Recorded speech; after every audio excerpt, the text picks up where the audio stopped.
Welcome to the Game Sense Football Podcast. I'm Ewan, and with me is Nas. And in today's episode, we have with us Canadian sports broadcaster and football commentator Adam Jenkins. And we talk about his experiences as a football commentator, the Canadian Premier League, and being part of a viral football clip. So stay with us. It's going to be a good one. So we have with us today Adam Jenkins, sports broadcaster extraordinaire. Hey, Adam. Hello. You guys are already lying to me, so that's a good start. Extraordinaire might be pushing the envelope just a teeny bit, Nas. Always good to be ambitious. That's true. Yeah. I guess let's just jump straight in. And as always, the first question people want to know is, how did you get into this gig?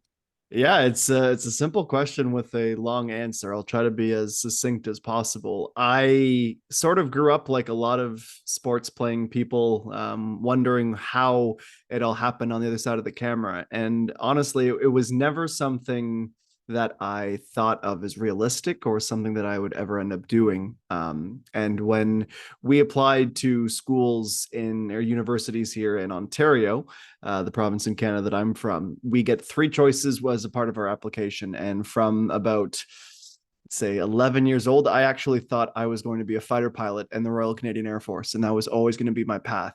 Me and one of my best friends, his name is Aaron, we were in Air Cadets together, and we grew up doing that, and aviation was our life and remains our life in a lot of ways. And we always told ourselves we were going to be Maverick from Top Gun, and we had all the dreams. And when it got closer to doing it, for whatever reason, I just had some reservations about it. My family, my mom's dad and my mom's brother were both in the Air Force. I'm from an Air Force town, so that's kind of all I knew. And there was just this piece in the back of my brain saying, carve your own path, do something a little bit different.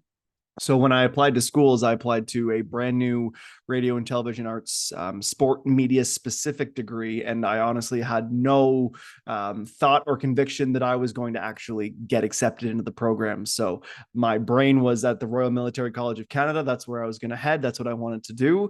And then I got this acceptance for then known as Ryerson University. We call it Toronto Metropolitan University now. And I thought, okay, maybe this is a sign and the Air Force isn't going to go anywhere. So let's give this a proper shot and put all the chips in and invest everything of myself that I can.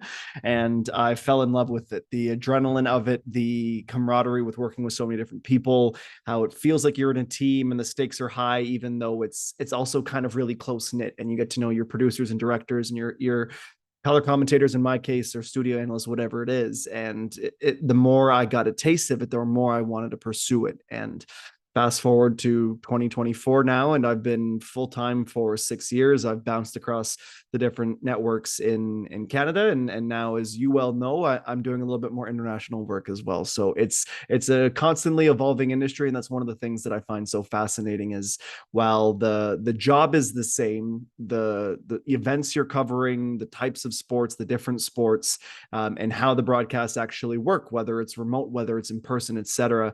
It's just a cornucopia of different ways to express yourself in storytell, which is ultimately what I fell in love with the most. That's very cool. Didn't realize you had that sort of fighter pilot background, or almost had one at least. It was my first love, and it remains my true love, and probably will. I pursue it now as a passion project, a very expensive passion project. But, right. That's what I do to sort of turn my brain off from sports, because I think, as you guys will well know, as much as we love it, we need a break sometimes too. Definitely. And I'm pretty sure that's also the first time Cornucopia has been said on this show. So, yes. You get the award for that. So, Adam, you've been doing this a while now. And to keep with the aviation theme, how did this all, take off? I'm sure we'll get to it eventually. I won't call it the elephant in the room, but the accent and your intro spells it out. I'm from hockey-loving Canada, and that was always what I think a lot of people said is the dream job here. And I think there's a piece of me that loves hockey. The NHL playoffs are on right now. My team is one of the Final Four standing, so I'm absolutely thriving. But there just was a realism about it where I watched a lot of people say, I'm going to start at the front of the line or somewhere in the pack for the marathon and hope that I'm the one that gets there at the end. And I think it's beyond admirable. And maybe it's because I'm lazy or I wanted a different path, but I said that doesn't seem realistic to me. I was very fortunate. The connections we had within my program, we were funded by a lot of donations from the two companies that basically run the Canadian sport media landscape. There's Sportsnet, which is owned by Rogers Media, and there's TSN, which is owned by Bell Media. It was the classic: do anything you can to get your name known, get your self in the building, and go from there. So that was the first. And then from the varsity sports, I worked on the Canadian Women's Hockey League, doing women's hockey commentary for a bit.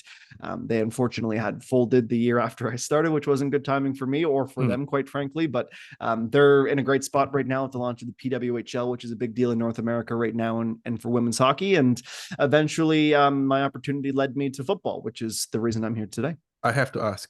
Yes. You mean ice hockey, right?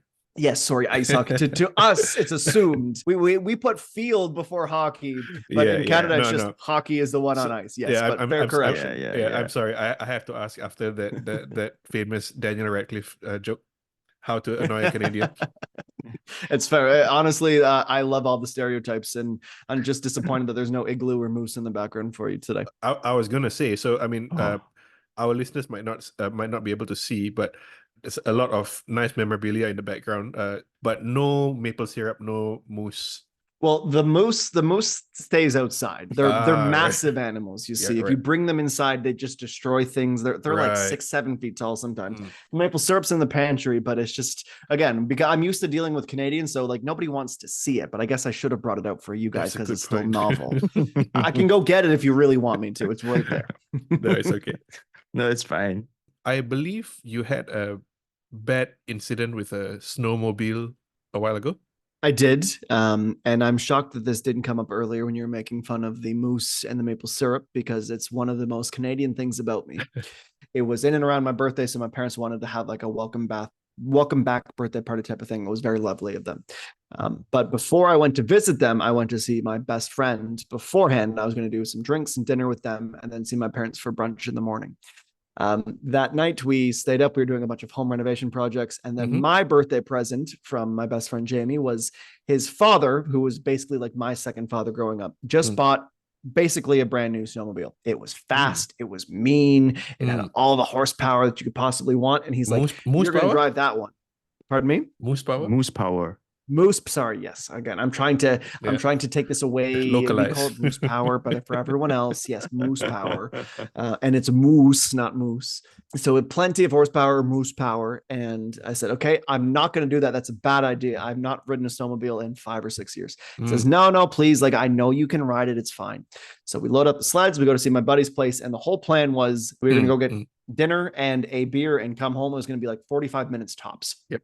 Halfway through the trip, I'm in the middle, and Jake, the leader, is driving ahead, and we're going through this provincial park. It's beautiful through the trees, and I see him. I kind of stand up to wait. As soon as I see him sit down, and know the coast is clear for me to go. So I sit down, get on the accelerator, but I got on the accelerator too much. And with all of that moose power, the back of the sled kicked out to the right. And that day it was minus 45 degrees Celsius with the wind chill. So the snow was ice. And the groomed part of the trails was great. The snowmobile was eating it, no problem. But then the ski ed that I mentioned before on the right dipped into the ditch, which wasn't as frozen. It was just a chain. So now I have no power. I've over accelerated. And in that moment, I do everything you're supposed to do, which is stand up and lean into your turn. Okay. Except I realized immediately I'm in trouble. I saw the trees coming up, and then I woke up on the ground on all fours going, my best friend came to find me because he was the trailer behind. There were 3 of us in the group, and the snowmobile was 20 feet into the forest. I was on the ground. My helmet came off for some reason. I don't know if I did that right after I hit the tree. I still don't know what happened fully. I never got that memory back. And I ended up breaking. And if you're squeamish, mute yourself for 30 seconds. I broke my shoulder blade, the bone that connects your shoulder blade to the collarbone, my wrist, my pinky finger, and that's one of these nice scars are from. And then like 4 bones on this side of my hand, not to mention ripped a bunch of things that shouldn't have been there.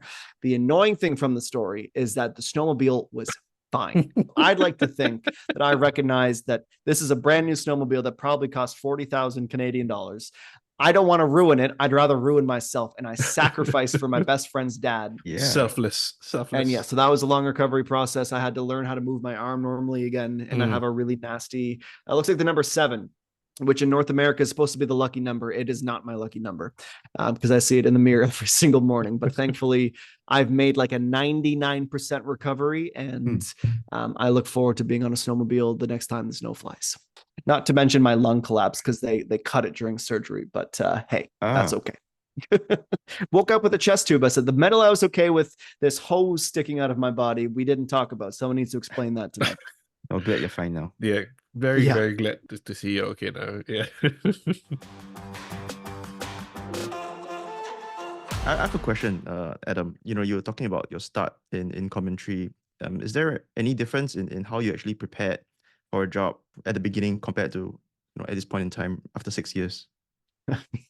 I laugh not at the question, but just how much of a difference there is. At the beginning, like even when you go to broadcasting school, and there's a bunch of different types, but nobody teaches you how to do this job. Like there isn't a textbook. They don't say, this is how you start a broadcast. This is how you call a goal, or this is how you call a hole in one. So like any career, I think, and I don't think it's exclusive to what we do, is there's a lot of faking it until you make it. I'm in this industry because I'm interested in sports, which means I've watched sports. I've listened to a lot of sports. So who are the different types of announcers that I like? And what can I take from each person within my own skill set? Because you are either born with the voice or you're not, but that's not to say you can't develop it. But some people can get away on just having that perfect, smooth tenor that just resonates, especially for radio. But for me, it was, how can I tell the story properly and eventually, and it took me 4 or 5 years, find a way to be comfortable with my own personality as opposed to what I think my boss wants or what I think the audience wants. So the preparation for that, and I, like many in my craft, over prepare. And when I'm first assigned something, it's probably for as many minutes as you are doing commentary, you are doubling, if not tripling, your preparation because you don't know what you're going to need and when. It gets a little bit easier when you're with the same league or when you're with the same tour for a few seasons, where that's not to say you're not prepping, but you don't need to learn everybody's names or try to commit faces to memory. It becomes a little bit more comfortable. You just know what that is. So you're always on top of stats, depending on if you're at the stadium with good internet or with a printer, you have certain packages, or if you're at home doing remote commentary, you can have 17 tabs open and just know where to find things. So it really just depends on the type of event, but that process evolves. I know I say primarily my main gig, football announcing for the Canadian Premier League, I still have probably 14 pages of printed out notes. And the only reason I don't write them by hand is because I'm left-handed and I would smudge all my hard work. So it's all typed up, but that takes 3 to 4 hours, even if I called that team 3 days ago. It's a roundabout way of saying it really depends on what I'm doing and how long I've been doing it, but it is a lot of prep. There's no doubt it's a lot of prep. What do you think about, your job that puts you, most out of your comfort zone? Ooh, that's a really good question. There's a funny story where it's different now. But I remember, and I'm convinced there was a test from a producer, and I'm sure I'll see Naz nodding his head shortly. But one of my first broadcasts with my company at One Soccer, the executive producer came in on our headset on the talkback like 3 minutes before the broadcast started and was like, "Adam, good news. We just signed a contract with the Caribbean and Central America. So you are open to 7 million more households tonight. Have a great show, buddy." And just like, so that obviously is alarming. What gets me out of my comfort zone? I think, and I've been honest with this on a bunch of different interviews I've done and speaking to students, is I still feel like an imposter in football. I've been here for 6 years, but I still have that nagging little voice in the back of my mind where there are so many football supporters that are diehards and can tell you every single stat and the history of all of these clubs. And part of it is because I didn't grow up with that same level of adoration for the sport. I played it, I enjoyed it, but I was honestly intimidated by football. I still am. because in our North American landscape, we really have the 5 sports that we really care about in terms of a professional aspect, where football is Canada has a league, and then they have 2 semi-pro leagues, and then the Americans have the same, but it's quadrupled. And then Europe, well, that's a completely different story. So the scope of the sport is beautiful, and it's one of the things that I think football supporters love. But as a commentator, especially a rookie or someone entering the landscape, it is very, very difficult to feel confident, because when you're a talking head or someone on TV, you're kind of just expected to know everything. And there was a piece of me that scrambled. I tried to watch Serie A and Bundesliga and Premier League and everything at the beginning, because I want to be able to talk about it all. And I realized that wasn't sustainable. So in terms of comfort zone, it's probably that. And I don't know that I'll ever feel like I necessarily am fully ingrained in it. And I think that's okay, because I get to focus on the CPL, the Canadian Championship, and the odd Chinese Super League or whatever other sports I do. And I can let that exist and be satisfied with it. And unless you are a professional pundit or a former player, I don't think you can ever reach that level of comprehension. And as a perfectionist, like so many of us are in broadcast, that's something that takes a long time to sort of swallow and appreciate that, okay, this is the reality of the situation. And as soon as you can wrap your head around it and be okay with it and do your job really well, it gets a little bit easier, but never fully at ease. Do you find it easier with or without a color commentator? Significantly easier with. At the beginning, it's much more difficult because until you develop that chemistry, that partnership, you're stepping over each other. They don't know sort of the nuances and cadences that you have. But doing it on your own is very difficult. But it depends again on the sport too. Like there are some sports that are totally fine to call by yourself.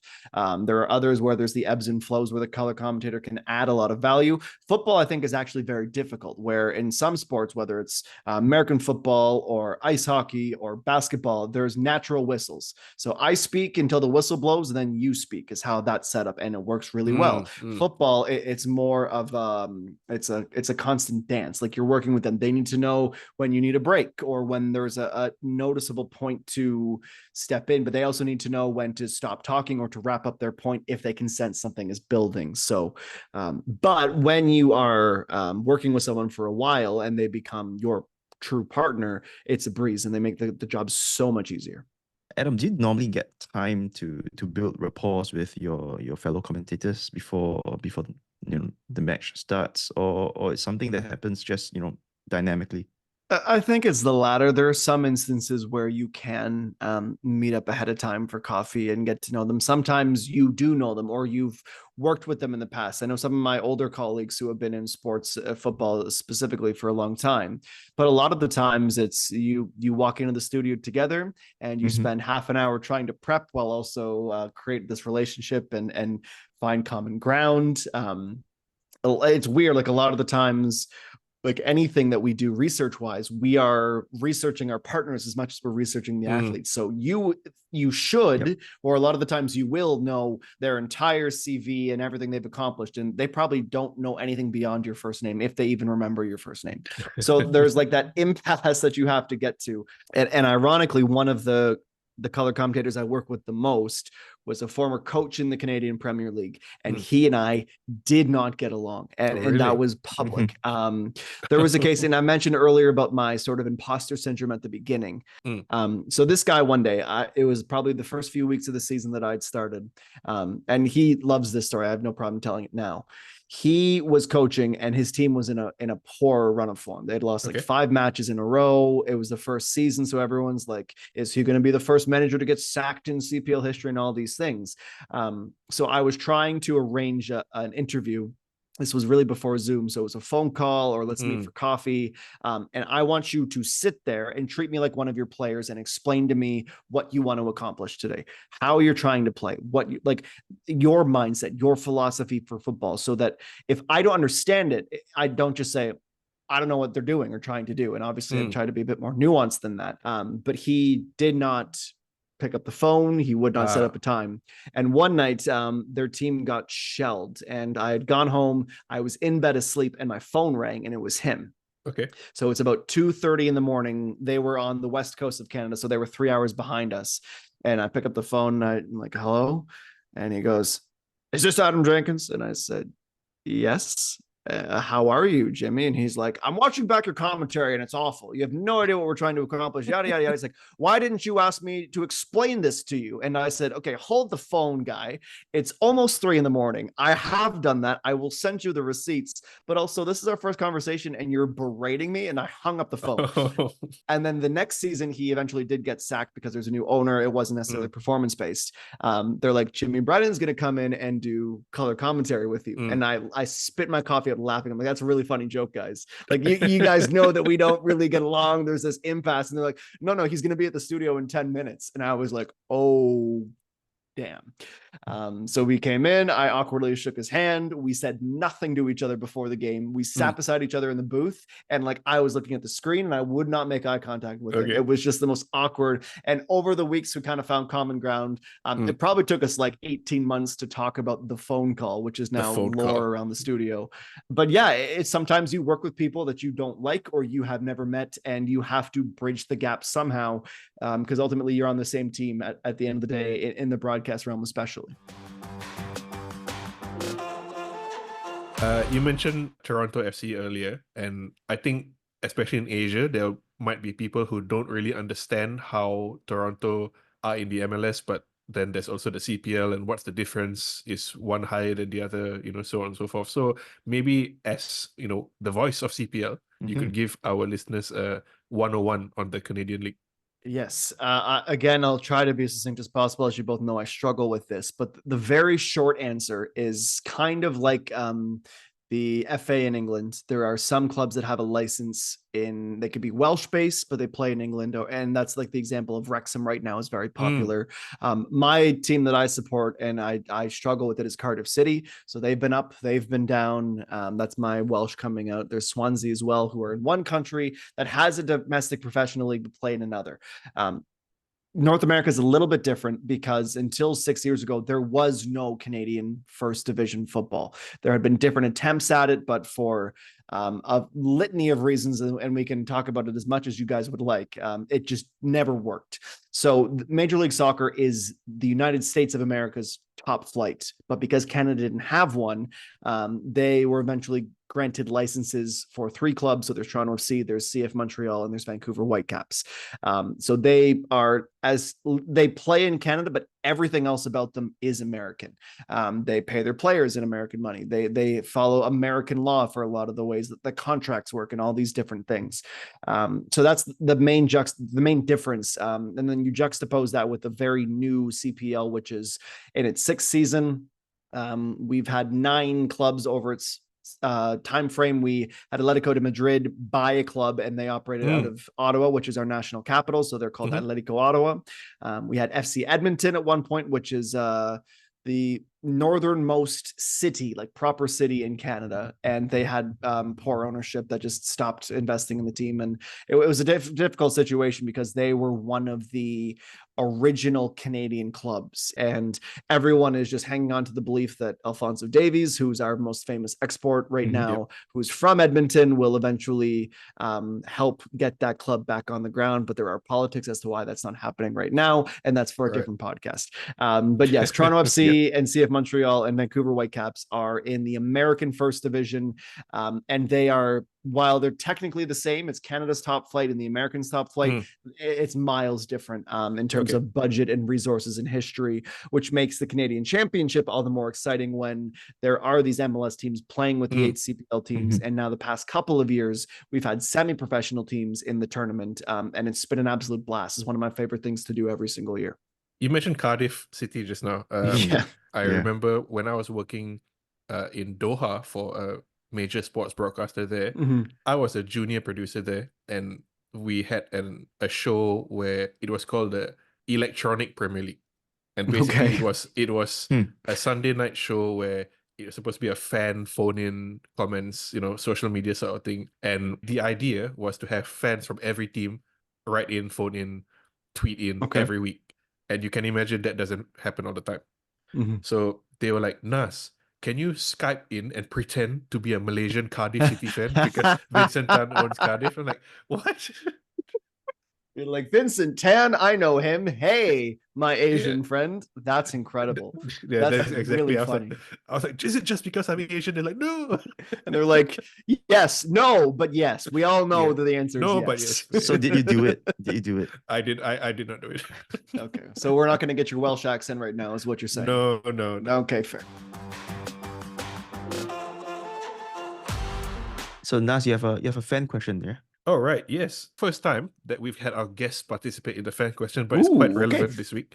So we have a question from Kev. He's asking, is the FIFA Club World Cup a waste of time? It's going to be held next year in the US.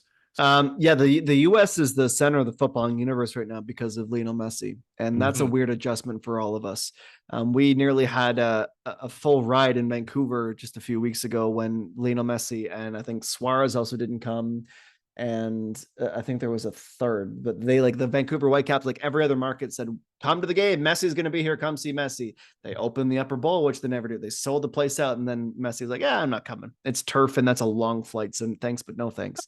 So yeah, we're the center of the universe right now. The Club World Cup, I love it on paper. I love continental competition. So in theory, international competition is great. There's just not enough incentive or time to make it worthwhile for the big clubs. But I watch it all the time. Maybe I'm skewed as an announcer now, but I love watching whether it's a North American CONCACAF representative go up against the European champions or whatever it is. There's something about it that you never see them play. And there's that Cinderella aspect of it that I love.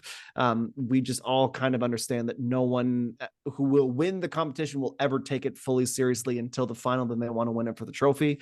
But for in North America right now, and I can't speak for the US, but it's not really moving the needle, no.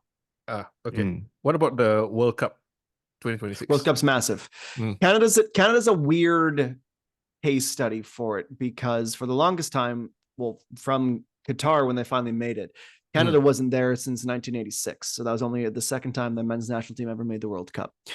So for the longest time, whether it was the European Championships or the World Cups, big cities, especially Toronto, would be taken over by the local communities. So Little Italy, Little Portugal. So it's always been a huge deal here. And now that Canada is relevant and we have some superstar players, mentioned Alphonso Davies earlier being Edmontonian, Jonathan David and his move, Tajon Buchanan now at Inter Milan, and the list go on and on. Even Alistair Johnson going to Celtic was a big deal for us in Canada. So we're trending this way. So now you kind of, Canadians support two teams. They support their heritage, which is why for the Euros, I'm always a big Welsh fan, or there's Italians and Polish, and I could go on and on and on. And now we have a team to support ourselves that is actually representing our country. So any tournament like that where Canada is involved is a big deal. And coming up in Paris, we'll have our women's national team trying to defend their Olympic gold medal too. So there's a lot of pride for those international competitions. Okay, and that brings us to the end of our first part of our chat with Adam Jenkins. So if you do have any feedback, do drop us an email or leave a comment in the comment section. And also follow us on our social media platforms. The links are all in the description. So do stay tuned for the second part, which is coming out real soon.